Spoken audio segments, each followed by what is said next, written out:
بسم اللہ الرحمن الرحیم۔ تاریخ خلافت چینل کے ناظرین السلام علیکم۔ تاریخ خلافت سیریز میں خوش آمدید۔ حضرت ابوبکر صدیق رضی اللہ عنہ نے اسامہ کو مدینہ میں نائب بنا کر لشکر اسلام کو مرتب کیا اور آپ خود چند آدمیوں کو لے کر ذی خشب و ذی قصہ کی طرف پیش قدمی فرمائی۔ ناظرین، ابرک پہنچ کر ابس و زیبان و بنو بکر، جنہیں بنو کنانہ بھی کہا جاتا ہے، سالبہ بن سعید اور ان کے ہمراہیوں سے مقابلہ ہو گیا۔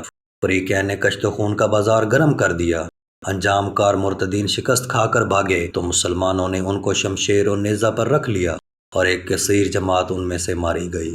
اس واقعہ کے بعد ابرک میں حضرت ابوبکر صدیق رضی اللہ عنہ نے چند روز قیام کر کے بنو زیبان کو ان مقامات سے بالکل بے دخل کر کے مسلمانوں کے قبضہ میں دے دیا اور خود مدینہ منورہ واپس آ گئے۔ اس عرصہ میں لشکر اسامہ تازہ دم ہو چکا تھا۔ حضرت ابوبکر صدیق رضی اللہ عنہ اسے لے کر ذوالقصہ پہنچے۔ وہاں اپنے کل اسلامی فوج کو 11 دستوں میں تقسیم کیا۔ ہر دستہ کا ایک الگ سردار مقرر کیا اور اسے ایک جھنڈا دیا۔ یہ 11 سردار اپنے دستوں کے ساتھ ملک کے مختلف حصوں میں روانہ کیے گئے۔ مجاہدین کے ان دستوں کی روانگی سے پہلے حضرت ابوبکر صدیق رضی اللہ عنہ نے مرتدین کے نام ایک عام پیغام بھیجا۔ اس پیغام میں انہیں فتنہ و فساد سے باز آنے اور اسلامی برادری میں دوبارہ داخل ہونے کی دعوت دی اور ان سے وعدہ کیا کہ اگر وہ اس دعوت کو قبول کر لیں گے تو ان سے تعرض نہ کیا جائے گا۔ ناظرین، حضرت خالد بن ولید رضی اللہ عنہ اپنی فوج کو لے کر چشمہ بزاخہ پر پہنچے اور طلیحہ کے لشکر سے زبردست مقابلہ کیا۔ جب طلیحہ نے دیکھا کہ شکست لازمی ہے تو اپنے بیوی بچوں کو ساتھ لے کر شام کی طرف بھاگ گیا اور بعد میں کفر سے توبہ کر کے دوبارہ اسلام میں داخل ہو گیا۔ طلیحہ نے اس کے بعد فتوحات عراق کے موقع پر بہت بہادری دکھائی اور اپنے گناہ کا کفارہ ادا کرنے کی کوشش کی۔ حضرت خالد بن ولید رضی اللہ عنہ جب طلیحہ کے مقابلے سے فارغ ہوئے تو انہوں نے مالک بن نویرہ کے مقابلے کا ارادہ کیا۔ مالک بن نویرہ نے اپنے ساتھیوں کو منتشر کر دیا۔ حضرت خالد بن ولید نے اپنے آدمی بھیج کر مالک بن نویرہ اور اس کے ساتھیوں کو گرفتار کرا لیا۔ آپ نے مالک بن نویرہ کے قتل کا حکم دیا۔ بعض مسلمانوں نے عمر بن خطاب رضی اللہ عنہ سے کہا کہ مالک بن نویرہ نے گرفتاری سے پہلے اپنی بستی میں اذان دلوا دی تھی، اس لیے حضرت خالد بن ولید رضی اللہ عنہ نے اسے قتل کر کے زیادتی کی ہے۔ حضرت خالد بن ولید سے مالک بن نویرہ کا قصاص لینا چاہیے۔ حضرت خالد رضی اللہ تعالی عنہ نے جواب دیا کہ مالک بن نویرہ نے قتل کے خوف سے اذان دلوائی تھی۔ حضرت ابوبکر صدیق رضی اللہ عنہ نے فیصلہ کیا کہ خالد سے چونکہ واقعہ کی تحویل میں غلطی ہوئی ہے اس لیے ان سے قصاص نہیں لیا جائے گا، اور حضرت ابوبکر صدیق رضی اللہ عنہ نے مالک بن نویرہ کا خون بہا اپنی طرف سے ادا کر دیا، اور آپ نے یہ بھی فرمایا کہ اللہ کی تلوار کو جس نے اسے کافروں پر چمکایا ہے، میں روپوش کرنے والا کون ہوں۔ ناظرین، ادھر مسلمہ سے مقابلے کے لیے حضرت ابوبکر صدیق رضی اللہ عنہ نے اکرمہ بن ابی جہل کو اس کے مقابلے کے لیے روانہ کیا اور شرجیل بن حسنہ کو ان کی مدد کے لیے پیچھے بھیجا اور انہیں حکم دیا کہ شرجیل کا انتظار کریں۔ اکرمہ نے کامیابی کا سہرا تنہا اپنے سر باندھنے کے شوق میں شرجیل کا انتظار کیے بغیر مسلمہ پر حملہ کر دیا اور شکست کھائی۔ حضرت ابوبکر صدیق رضی اللہ عنہ کو جب خبر ہوئی تو بہت ناراض ہوئے اور اکرمہ کو حکم دیا کہ وہ یمن کی طرف جا کر اہل مہرہ کا مقابلہ کریں۔ حضرت خالد بن ولید رضی اللہ عنہ اس وقت تک بنی تمیم کے مقابلے سے فارغ ہو چکے تھے۔ آپ نے انہیں مسلمہ کی سرکوبی کے لیے روانہ کیا اور شرجیل کو حکم دیا کہ وہ ان کا انتظار کرے۔ مسلمہ کو جب حضرت خالد بن ولید رضی اللہ عنہ کے پہنچنے کی خبر ملی تو وہ اپنی عظیم و شان فوج کو جو 40,000 جوانوں پر مشتمل تھی لے کر نکلا۔ دونوں فوجوں میں سخت ہولناک لڑائی ہوئی۔ شروع میں مسلمانوں پر شکست کے آثار ظاہر ہونے لگے تھے اور مسلمہ کے آدمی حضرت خالد بن ولید کے خیمہ تک پہنچ گئے تھے، لیکن حضرت خالد بن ولید نے سنبھل کر حملہ کیا اور پھر دشمنوں کو دھکیلتے چلے گئے۔ حضرت خالد بن ولید رضی اللہ عنہ نے خود مسلمہ کو مبارزت کے لیے پکارا۔ وہ آیا مگر مقابلے کی تاب نہ لاتے ہوئے بھاگ کھڑا ہوا، جس سے اس کے لشکر میں بھی بھگدڑ مچ گئی اور بری طرح شکست کھائی۔ مسلمہ اپنے کچھ آدمیوں کو لے کر اپنے ایک باغ میں، جس کا نام اس نے حدیقۃ الرحمن رکھا تھا، چھپ گیا اور باغ کے دروازے بند کرا دیے۔ ناظرین، ایک بہادر انصاری برا بن مالک رضی اللہ عنہ نے کہا مجھے باغ کے اندر پھینک دو۔ چنانچہ انہیں پھینک دیا گیا اور انہوں نے تنہا مسلمہ کے پہرہ داروں کو قتل کر کے دروازہ کھول دیا۔ اب مسلمان اندر گھس گئے اور مسلمہ کے ساتھیوں کو موت کے گھاٹ اتارنا شروع کر دیا۔ خود مسلمہ بھی سیف اللہ سے نہ بچ سکا۔ اس جنگ کو جنگ یمامہ بھی کہتے ہیں۔ یہ جنگ جمادی الاخر 12 ہجری میں ہوئی۔ مسلمہ کو قتل کرنے والوں میں سید الشہداء حمزہ بن عبد المطلب کے قاتل وحشی بھی شامل تھے۔ گویا اس طرح انہوں نے اپنے گناہ کا کفارہ ادا کر دیا۔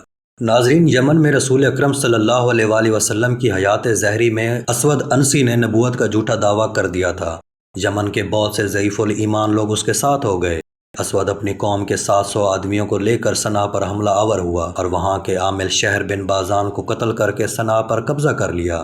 اسود نے یمن کے حاکم شہر بن بازان کو شہید کر کے اس کی بیوی سے شادی کر لی تھی۔ شہر کی بیوی اس سے سخت متنفر تھی اور وہ اس کے چنگل سے چھٹکارا پانا چاہتی تھی۔ فوج ابنا کے سرداروں فیروز دہلوی رضی اللہ عنہ اور دازدیہ نے اس کی مدد سے رات کے وقت اسود کو قتل کر دیا اور صبح ہوتے ہی اسود کے مکان کی چھت پر چڑھ کر اذان دے دی۔ اذان کی آواز سنتے ہی ایک شور مچ گیا اور اسود کے آدمی شہر سے نکل بھاگے اور صنعا اور عدن کے درمیان منتشر ہو گئے۔ اسود عنسی کی شورش کا کل زمانہ صرف 4 مہینے تھا۔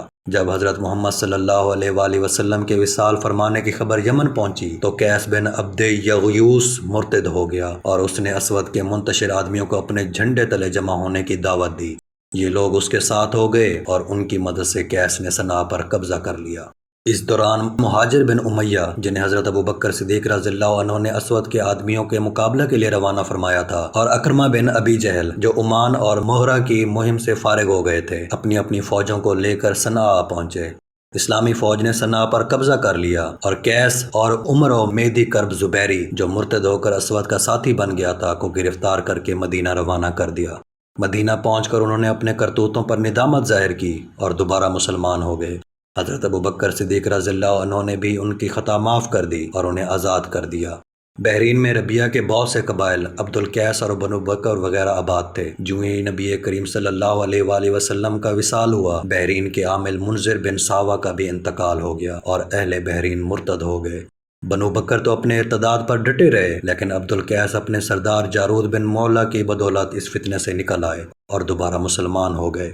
عبد القیس کی اس طرح دوبارہ مسلمان ہونے کی خبر بنو بکر کے سردار حتم بن زبیعہ کو پہنچی تو وہ اپنے ساتھیوں کو لے کر ان کے مقابلے کے لیے نکلا اور ان کا محاصرہ کر لیا۔ حتم بن زبیعہ کے ساتھ اور بھی بہت سے کافر و مرتدین ہو لیے۔